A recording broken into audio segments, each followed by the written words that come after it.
as if we are at war. Just a reminder, because we are at war. A couple of years ago, in the winter of 2019, Mosley gave me a call.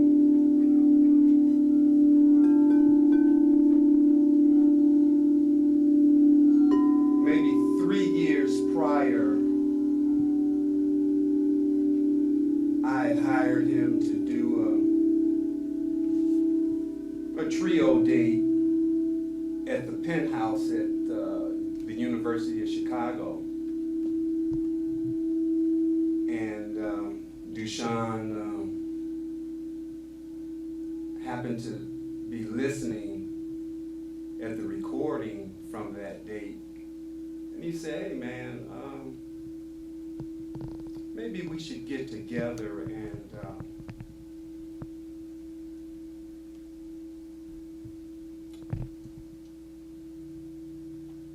find where we can take this sound."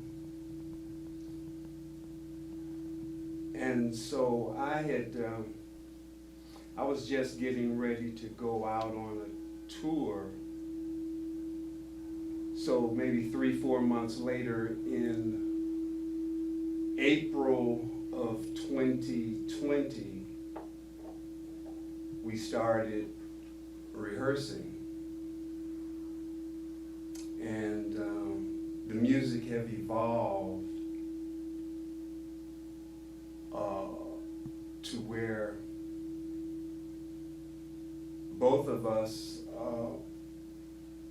given the times in which we live, everything has changed, whether we recognize it or not. And as artists, there has been a substantial change in myself in terms of what I think people are listening for, or even what I am listening for, or the sound that's inside of me. So, Dushan Mosley on the tuning bowls, the trap drums. My name is Eliel Sherman Storey. I'll be on the gongs, miscellaneous percussion, and the saxophones.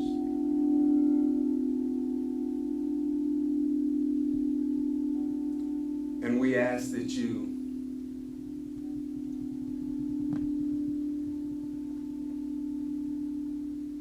release your preconceptions of what music is,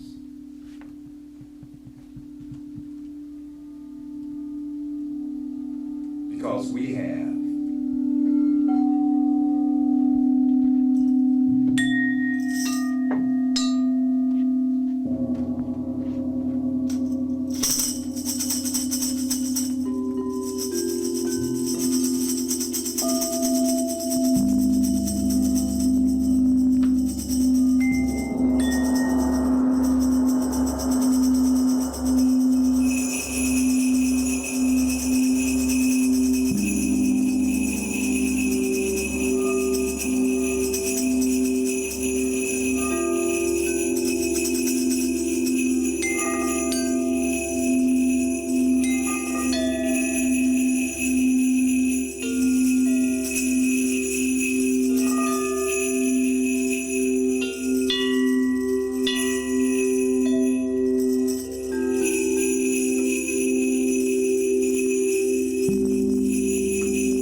into the consciousness of man.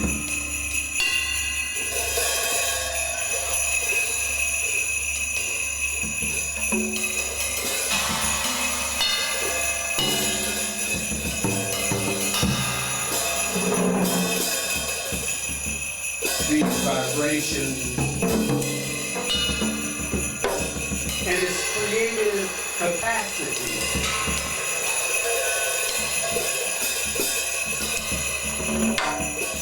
projects us to unknown dimensions.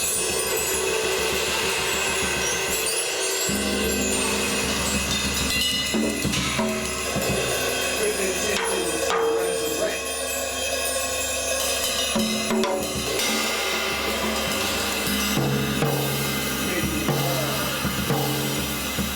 Making love the essential ingredient, giving compassion, the qualities to be sensitive, caring, and wise. Can you hear the sound in the air?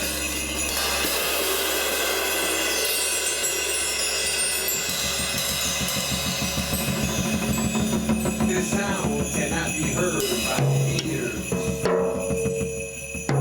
It's the sound of freedom. And you hear the sound in the air. It's a state in time. The teaching to expand the mind. Where intuition is more important than knowledge. Where sight is not the function of the eye.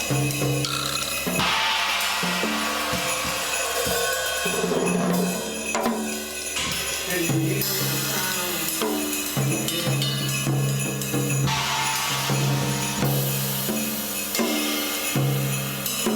It's the sound of freedom.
Sean and I, we've been doing this and gathering material and recording. And so we thought that we would invite a few people and just get your impressions, your thoughts, because this is an exchange, actually, We spoke our piece. You speak yours. Give us some feedback, some impressions that you may have, that may have came to you while we performed. So if there's anything, please feel free. I think creativity and the magic that you presented to us is rewarding and inspirational, and it's a factor in our existence. We need this, in order to survive all this turmoil that we're involved in today. And I appreciate it. I thank you. That's it. Thanks, Sue. Thank you, Sue. I have to bow to the creativity. I was just taken into like a totally different space. Two things happened. I was amazed by, I heard like bongos from those drums. It was, that knocked me out. And then I don't know which horn you were playing, but I could hear like crying and pain and agony from an ancestral lineage. And then after that, I listened and I came up with a new word. And I call this jazz mesmerization.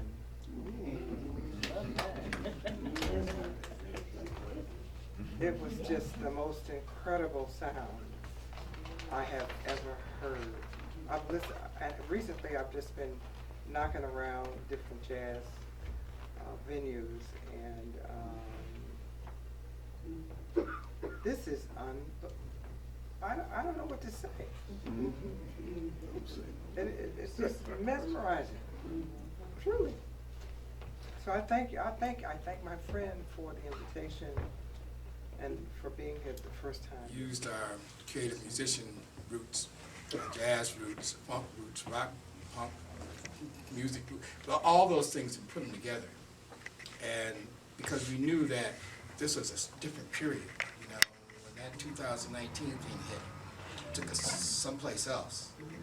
And so we knew that we had to create something that would be a little bit different. I thought, well, that's the reason why I call LEL, is the fact that he plays with so much spirit.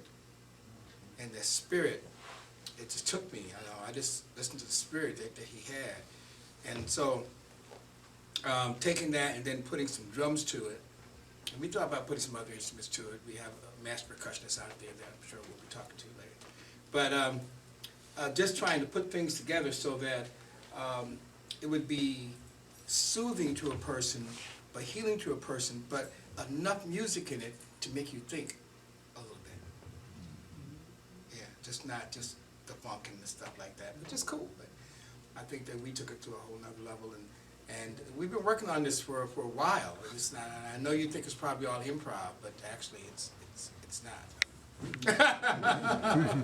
It's not. Well, it is improv, but we work on the songs. Orchestrated improv. Orchestrated improv. Okay, that's good. Orchestrated improv. Practice improv. You know, I feel that we're on a journey. What I experienced from that is the emotional and spiritual expression of that journey. And words alone don't adequately express the emotions.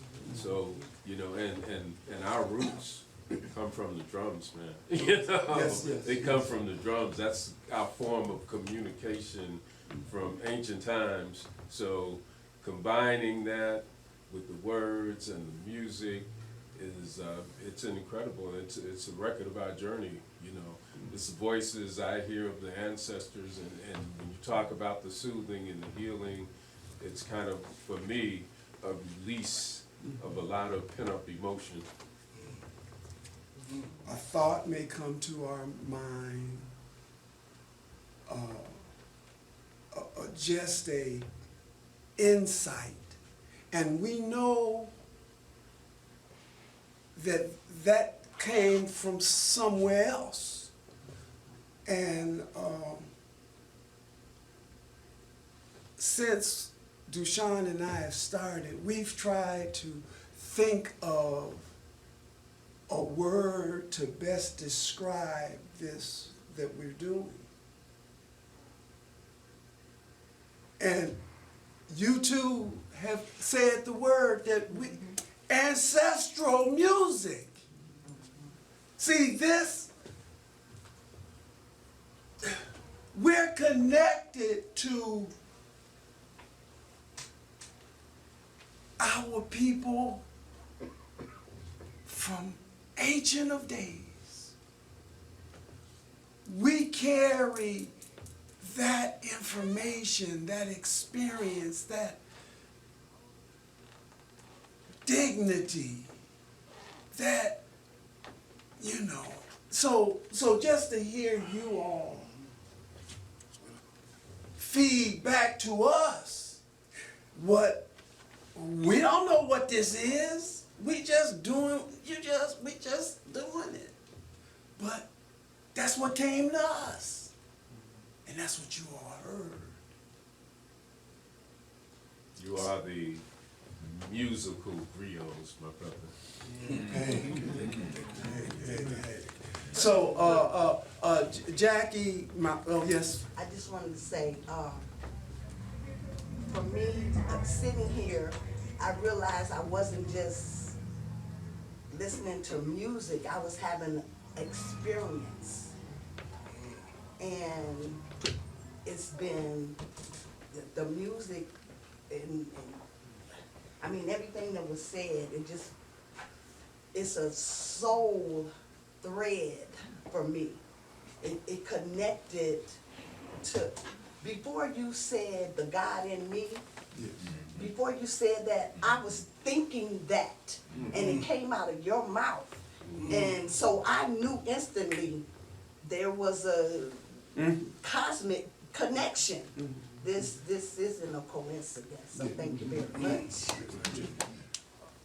Leave your information, email, text, or something, so, because we're gonna be having series of these, and by all means, you know, you all are invited to share, because you all give us back so much. So they can get the first album? Oh, yeah, you know, that is, Incentive to sign up. yeah, we have, this is, briefly, this is Transition East. And Transition East is not a name, it was a institution in the early 70s that housed the birth of Montu dance troupe, the Sun Drummer, Phil Coran, AACM, all Oscar Brown Jr., you know, it was a close community. And wow, have things changed, you know. Can we get some house lights?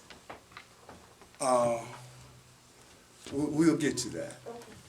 And, you know, a little story, when I bought this building, 2002, my family and my brother and myself, we basically reconfigured this. And my main vision was to have musicians. You know, this is a recording studio, so I'm thinking that we can establish, you know. Anyway, the neighborhood, this is a rough neighborhood. This is a rough neighborhood. So one night, about 11:30 or something, last musicians coming out. It's a summer day, you know, we out there hanging, talking. And about 5 young brothers come up to, you know, I've been there. I know where they come from, you know. So they like, what you up to? What is this? And I say, hey, come on in. Come on in. I showed them, you know, this is a recording studio. Long story short, they start rapping. I was recording them. And that's part of the mission too. I mean, we're all of the same generation, for the exception of my youngest daughter, you know. But this is for them. See, and we have this war that I spoke of is so subtle. It's so insidious because in the 50s and 60s, 40s, 50s, 60s, you know, our culture was in the hood. Doctors, lawyers, musicians, everybody was right there in the hood. Now, the only way you can see the semblance of black culture is when it's presented in the University of Chicago or venues that have white folk presenting who we are and what we do. All right. Excuse me, this is nigger shit.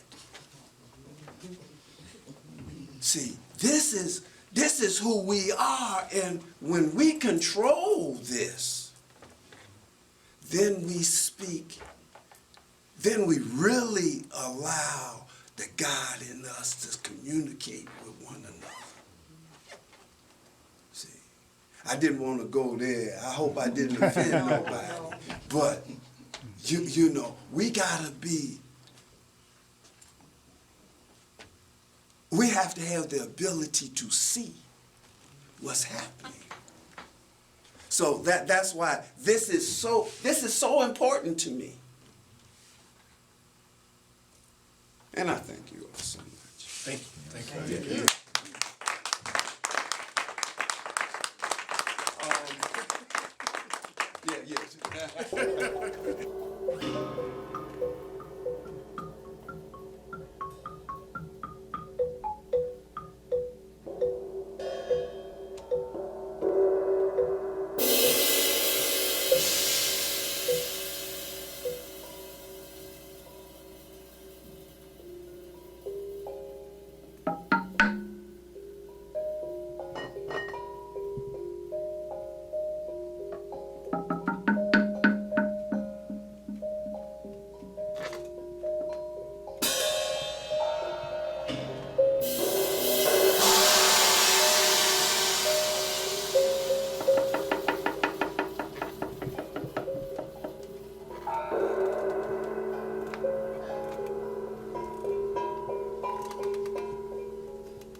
Archaeological findings, architectural remains, evidence of a cosmic connection.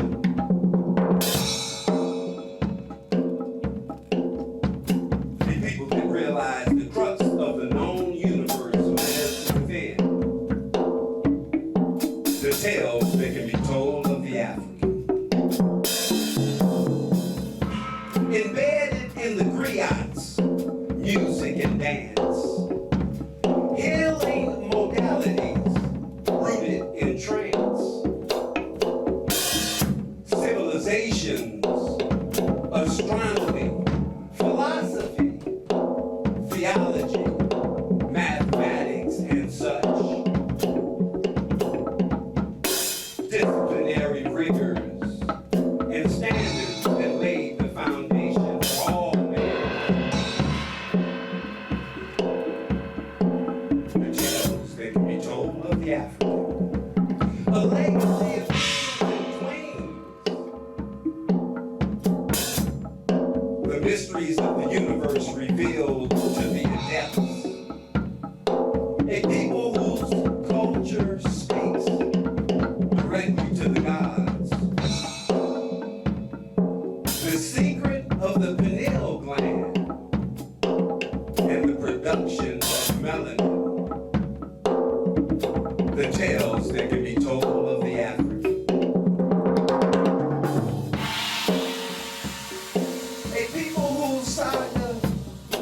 start with the transatlantic slave trade. And for centuries, this system has been the African condition. But in this day, the veil has been lifted, exposing the African's daily struggle and strife. The tales that can be told of the African. Look and behold the insurrection of the disenfranchised. A people born again, creation's child. Look and behold the miracle happening in the valley of dry bones. A people born again, creation's child. Look and behold the resurrection of the dead. A people born again,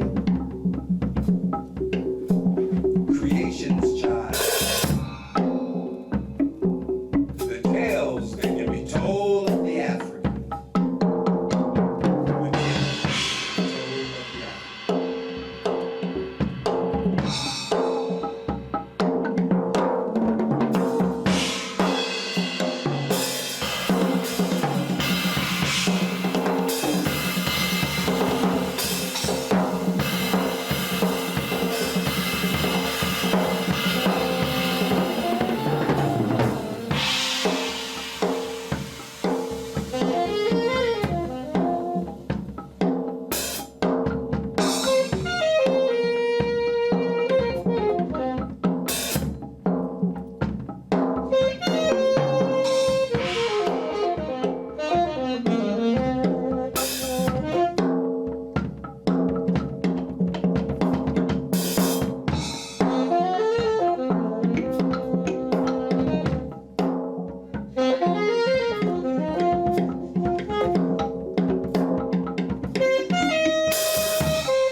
It's less important now to go through my horn with the youthful vitality.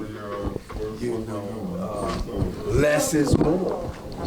You know, with less words.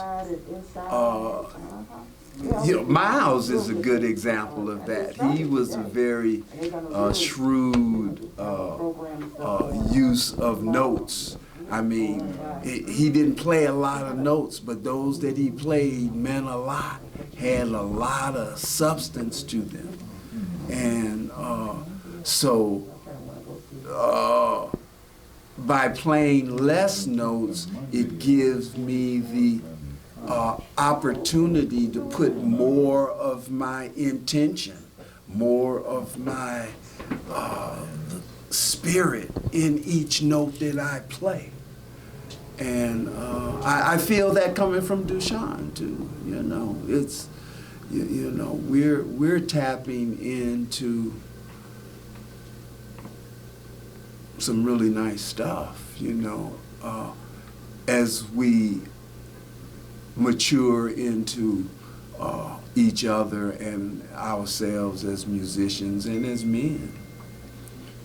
So I think the conversations that we have before we start the rehearsal tends to sometimes dictate the music. I mean, if we talk about history, we talk about the strife that we have as male black men and the whole history.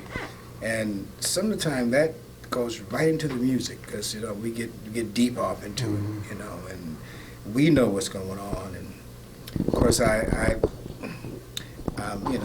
think that things are happening that won't happen. So I'm kind of like, you know, I got theorists. I got theory about what things should do to happen. But we take that conversation before we play into the music. And so I think what you're hearing sometimes is what happened during that day, but consolidated into how we feel about the tensions and things that happen in the world. And so just like today, we all had those conversations with each other. And then that came out. So that's what you heard in the music. And then to deliver that kind of message to everybody out here, they're all feeling it too. They're all feeling that same conversation that we had earlier, that we all had together. So the plan going forward? The plan going forward is to continue the same thing.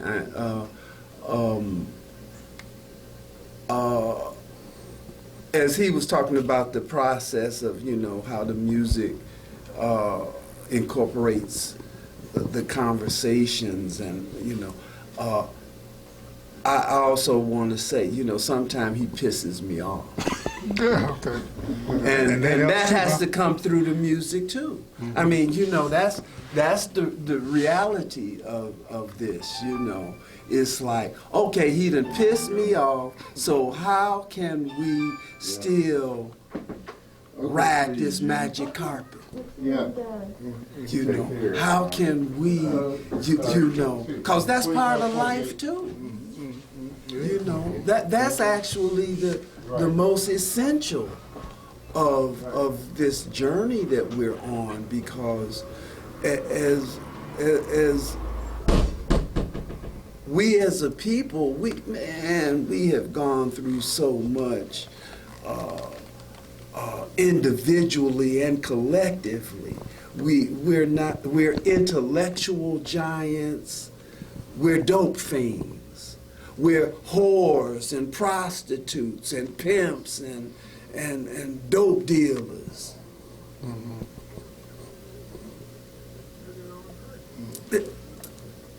So I love my people. Shit, I can hang out with the pimp too. You know, I could appreciate the beauty of a whore. But the thing of it is, I don't think it's really that much. It's not really that.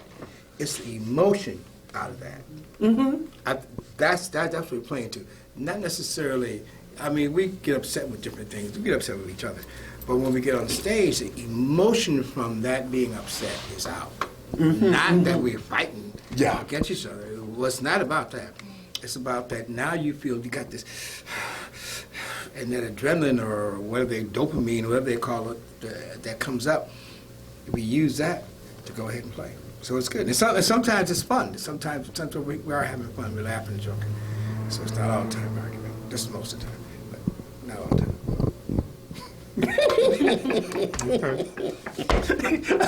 You can tell who is the antagonist and ain't no who's antagonist, man, the peaceful one. Oh, in get this. out of here! Come on. You know. Yeah. I'm the.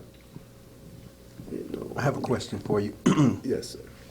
And the cut, Alabama, which I think Coltrane wrote in response to the bombing of the church that killed those little kids. And it became a seminal piece in the civil rights movement. And of course, music has had a part in our movement. So can you speak to that a little bit? Well, you know, that was a while back, and there was a lot of other things underneath that. So my theory is we don't really know what really happened. We don't really know what really went down, and that's the piece that just kind of pisses me off. The side that we don't really know. We only know the side that they want us to know, and the part that they want us to talk about. And so when I go into that other kind of mode, it's like, no, that's not what really happened. I think this is what really happened. And from that emotion, it kind of gets everybody upset. They say, what is this guy's on another moon, rocket someplace? But when we look at things, nothing has changed. And so, I mean, and I can't say this is the way the world is supposed to be.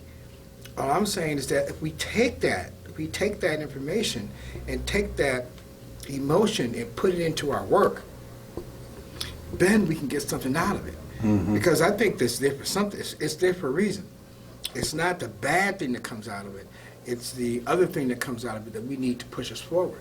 Because nobody gets rich or gets to have a lot of money or gets the girl or gets the guy without having been turned down many times, without having to go through something. You got to go through something to get to something, right? So if you don't talk about it, if you don't go through something, then where are you?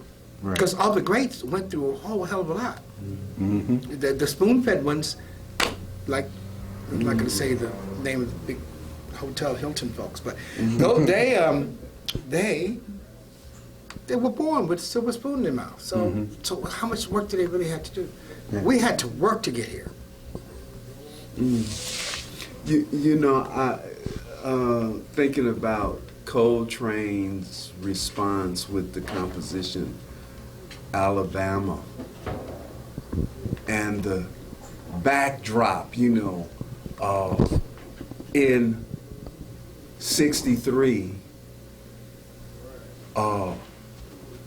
Coltrane had started going into the outer edges of his playing, you know, leaving all of the critics like, what are you doing, you know?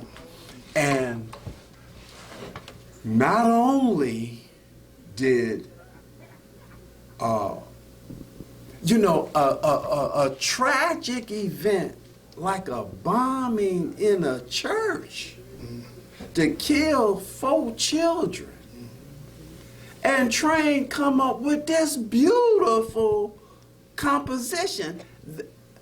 And then you have, you know, there's a lot of interviews of Coltrane. Coltrane was very intentional in being neutral. He wasn't gonna say anything too far left or too far right. He was consciously, you know, almost to the point of saying, hey, Train, come on, say something, you know. But also, he had developed this relationship with Eric Dolphy, Mm. which the critics didn't like Eric Dolphy. Mm-hmm. And Eric Dolphy, his desire was to be a classical musician. Mm-hmm. And they didn't, black musicians couldn't be in the symphony. Right. So you had this technical giant playing, and the critics didn't like Dolphy and Train in this period because Train had started going out. So what Train did, he recorded with Johnny Hartman and Duke Ellington. Again, his conscious response to trying to say, okay, white man, this, you think this is happening? Okay, I'm gonna put this on you. Mm-hmm. Yeah, so Train was, but that's how I view Alabama. It just speaks to Train, a superior spiritual being. So.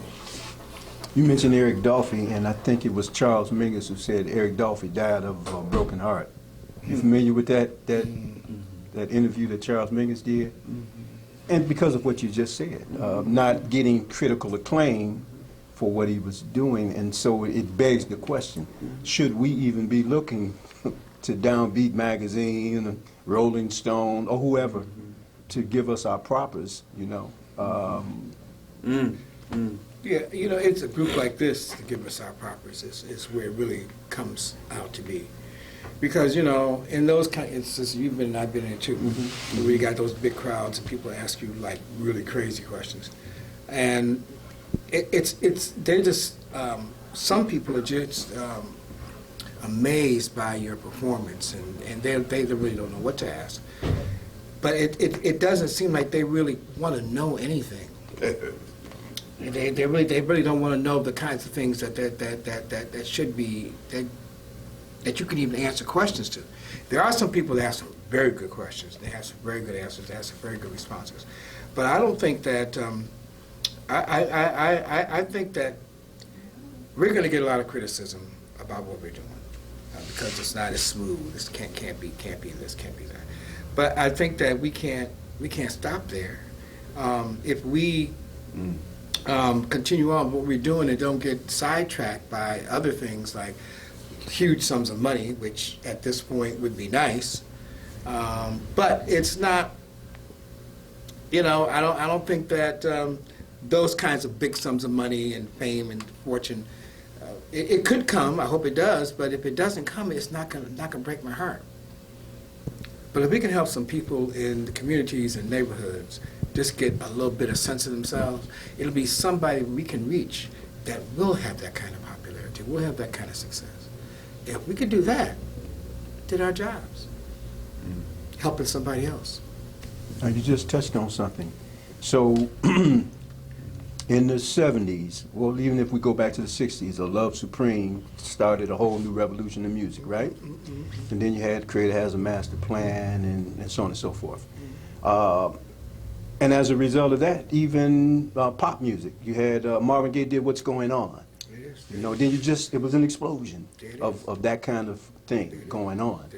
And so now in our music, it seems like what they did was said, okay, these Negroes are talking about freedom.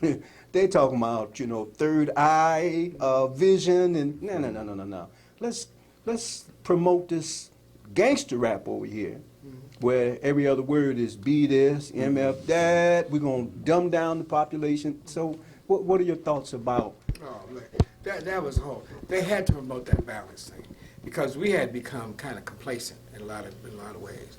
This is Black Panthers weren't going around shooting people and robbing folks and stuff. So we weren't into that. I mean, they would say we're going to defend our land, we're going to defend our community. So if we can't get you routed that way, we're gonna make it so that it seems like you are the kind of people who go out there and rob and steal and rape. They had to make it that way because we're a small percent of this population. If they didn't make it such a big thing, it was a big selling thing, whereby there's other people who couldn't be in that group, that they could look at that and they could talk all cool and act like they know something about the streets. No, nothing about the streets. But it was a great gimmick, and it made people a fortune. So why not? Why not pay some guys to go out there and promote that kind of stuff and put it on the charts and make sure it gets to the top? You've seen all the movies they have out here now about all the R&B folks, how they did this. They could put our music on the top of the charts anytime they want. So why can't they put that negative stuff? It looks like we're talking about our own women, our own men, and they love to see that. It's almost like the slapstick shows, the mammy kind of shows. You know, they want to see that. They want to see that, and they pay big money to see that. So let's get this show together like that. And so how do you do that? You talk as negative as you want to. We can pay you more money. The more negative and more crazy you can sound, more money you make. You know, you can put a nice little pop groove behind it. But the pop groove has got a lock to our minds and to our hearts. When you have that pop thing going, you know, you get tranced into it.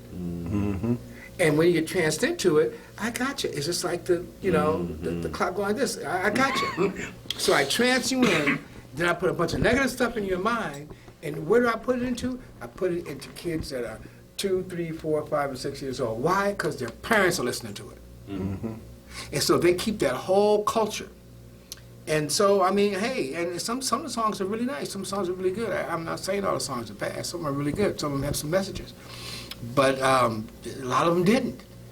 And folks got, you know, the back of their seats full of that junk, that kind of music.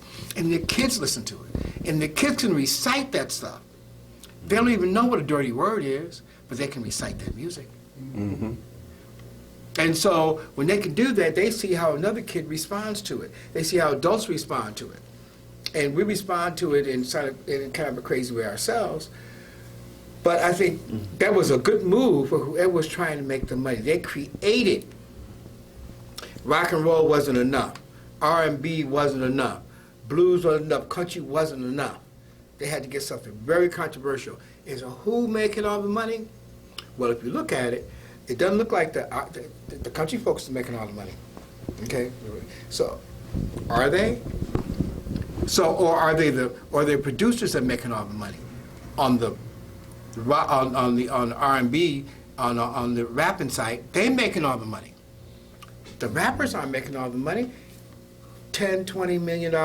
Come on. Drop in the bucket. A drop in the bucket. I make you $20 million, and I make myself $200 million. So it doesn't make any difference, and we never know how much real money is, right? Because we give them all the things they need to have. How many movies do we have to see about that? You know, Right. I mean, we don't get the money, so we don't really know how much all those records are pulling in. But we know they can sell it to the 17% of us. They can sell it to most of us, and then the other 70% they sell because they want to be a part of us. And that's where they make a killing. Not off of us. They wouldn't make the money off us. They're making money off the part who don't know anything about it. It's exotic. So they exist as exotic music. It pisses off their parents. Right? And their parents give them, they're getting a nice little sum of money. What do they call it when you give your kids money? Give kids money, you give them allowance. So they get $100 a week allowance. How much money you get allowance? You be happy to get $5. So you can spend that kind of money. You could buy 7, 8, 9, 10 albums. So why not? It's a great thing. Now, we're talking, but they come get me, man. Okay, I have one more question. So I had a conversation about reaching the youth. And so I was told, you need to change, you're a good poet, why don't you add these different elements into it that will attract the gay community, that will attract the white folks, that will attract the young folks.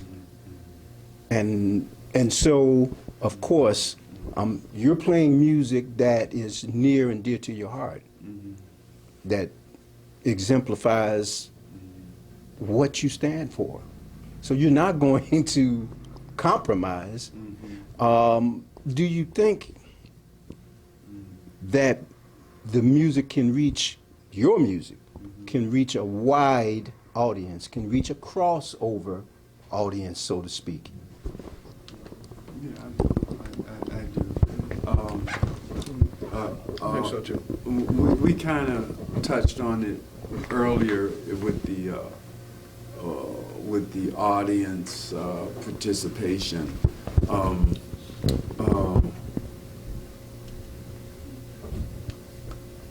What we do is simply not accessible to our young people. That's the thing.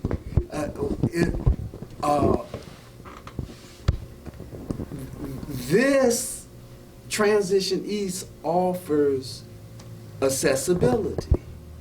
You know, who of our people are going to go to the University of Chicago and look at this type of presentation?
Mystic travelers, psychic healers, imagination infinite, worlds realized through imagination and practice. Rise, rise people, rise. Conjure a new reality.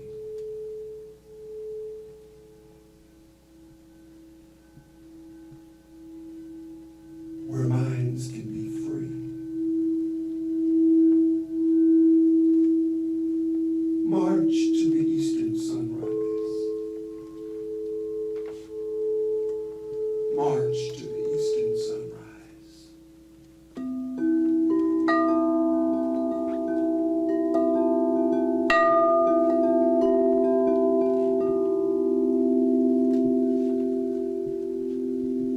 Mystic travelers, psychic healers,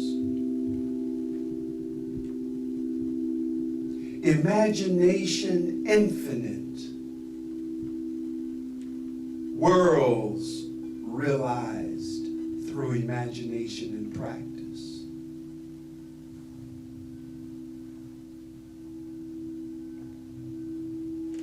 Rise, people, rise. Conjure a new reality.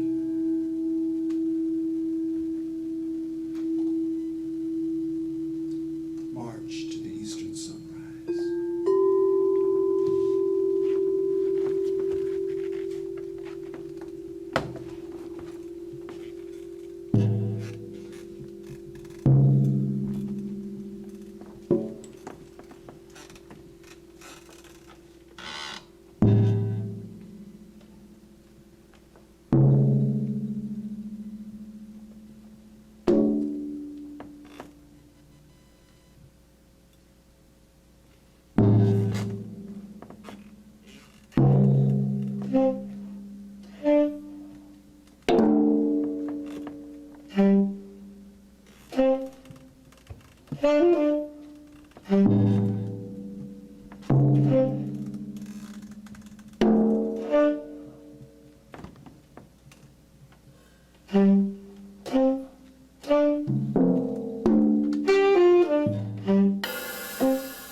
Dushan Mosley traffic.